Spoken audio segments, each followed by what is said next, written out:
Sometimes love is a one-way street. No matter how badly we want to be with someone, they may see us as just a friend. And hey, that's their right, and there's nothing wrong with that. But it still might come as a major blow. Maybe you're wondering right now how your crush feels about you. Do they share the same level of attraction as you do, or is it strictly platonic? Well, we've identified 7 signs that your crush only wants to keep it friendly and nothing more. 1. You're always initiating. Think deeply about all the times you've hung out with your crush. Are you always the one that suggests hanging out? Are you the only one making subtle hints, like buying them coffee or giving them little compliments? Maybe you've even made the move once or twice.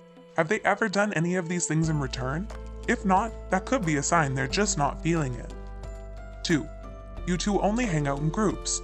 Are you ever alone with your crush? Or does it seem like there's always 1 or 2 other people hanging around as well? Maybe this is just a coincidence, but if you never seem to have a chance to spend even a few hours alone together, then your crush probably sees you as just a friend. It's not that they don't value your company. Some people feel more comfortable hanging out in a group setting with their friends. 3. They talk about their crushes with you. Sometimes people actually talk about their crushes with the people they like. They might want to see if you get jealous, but for the most part, it's a sign that they see you as just a friend. It's definitely not a bad thing. After all, people only share these kinds of intimate secrets with people they really trust. Basically, they see you as a good listener, someone they can confide in. Since they're openly talking about other romantic partners with you, they probably don't have romantic feelings for you. 4. You've already been friends for a while. How long have you known your crush? Did you just meet them? Or have you been crushing on them for a few years? We'll be honest, it's not looking good if you've known them for quite a while and you've already settled into a friendly relationship. If it hasn't bloomed into something more yet, it probably never will. Most common reason is that people don't want to ruin a good friendship or risk losing a close friend. Of course, there are exceptions to this rule. Sometimes people who've been friends for years suddenly realize that they're madly in love with each other. But if you're not living a romantic comedy, it's not likely. 5. Their body language says it all.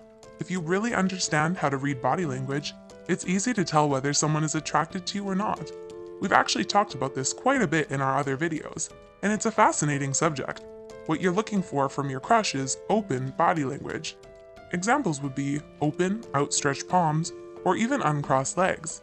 Closed body language includes things like clutching a bag tightly, crossed arms, and lack of eye contact. Your crush might also make excuses to make physical contact with you if they like you. If your crush isn't exhibiting at least some level of body language, they probably don't think of you in that way. 6. It's awkward when you compliment them or do them favors. No matter how hard we try, hiding our true feelings is almost impossible when we're around our crushes. The temptation to compliment them or do them favors is just way too strong. But if your crush sees you as just a friend, it always comes off really awkward on their end. No matter how smooth and suave we are with our loving gestures, we're crossing the lines between friendship and romance. It's important to be aware of when we make our crushes uncomfortable, and if your crush doesn't see you in that light, they'll be visibly uncomfortable. 7. There's nothing wrong with being friends. And that's okay. Let's end things with a little encouragement, in case you're realizing your crush might not feel the same way as you. Although this realization is disappointing, it's important to look on the bright side. You need strong friendships in your life. Your friends often stick around for much longer than a romantic partner. Ignore all that nonsense about the friend zone and how terrible it is. A friendship is just a different kind of relationship. In many ways, it's just as strong as a romantic partnership, maybe even stronger in some cases. So don't just reject your crush because they only see you as a friend. Instead, embrace that friendship and see where it goes. What do you think? Is the friend zone really that bad of a place to be? Can you relate to any of these points? Let us know in the comments section, and why not subscribe while you're at it? Remember, you are crushing it.